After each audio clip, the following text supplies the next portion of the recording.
আসসালামু আলাইকুম গাইস। আজকে সকাল থেকে রান্না বান্না কিছুই করি নাই। দুপুরের পরে দিয়ে মনে হলো যে আজকে কিছু ভালো মন্দ রান্না করা উচিত। যেহেতু ডায়েটে আসছি, তেমন খাবার খাওয়া হয় না, তো মনে হলো যে আজকে কিছু রান্না করি।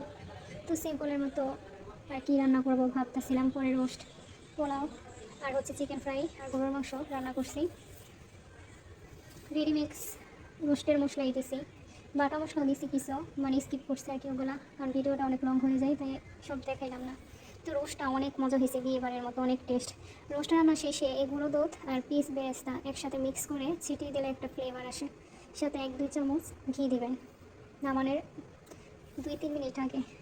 এখান থেকে আমার হাজব্যান্ড ফ্রাই বাঁচতেছে। আমরা জামাই বই বাবরচি হয়ে গেছি, কারণ আমরা দুইজনেই রান্নাবান্না ভালোই পারি। গরুর মাংস ভুনা ভুনা করছি, রোস্টের ফাইনাল রব। সন্ধ্যায় মনে হলো যে দুপুরে তো হেভি খাবার খেয়েছি, এখন কি খাওয়া যায়। ওর উনি মুড়ি বানাচ্ছে, ওনার হাতে মুড়ি মাখা অনেক মজা হয়। ও সবসময় রমজান আসলে নিজেই মুড়ি মাখায়, তো এমনি আদার্স সময়গুলো তো নিজে মুড়ি মাখায়। ওর হাতের মুড়ি মাখাটা অনেক টেস্ট হয়, আর সব কিছু একসাথে নিয়ে তারপরে মুড়ি মাখায়।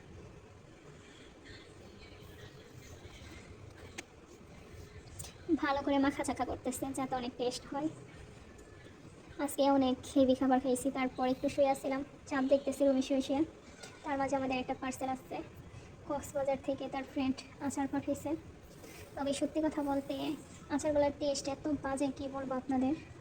মানে এই যে আচারটা আমি খুলতেছি, আপনার এই আচারটা ছাড়া আদার্স যে আচারগুলো আছে সবগুলোর মধ্যে মানে কি বলবো, মানে এত তিতা লাগে খাওয়ার পরে, মানে পুরো মুখটাই বিষাদ হয়ে যায়।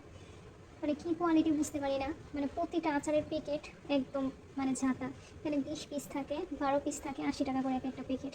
তবে বাদামের মতো যেটা আমার হাতে দেখতেছেন, এটার টেস্ট অনেক মজা আলহামদুলিল্লাহ। তো বাকি যে আচারগুলো আছে এগুলো একটাও খাওয়ার যোগ্য না। ধন্যবাদ গাইস, পাশে থাকবেন আরও নতুন নতুন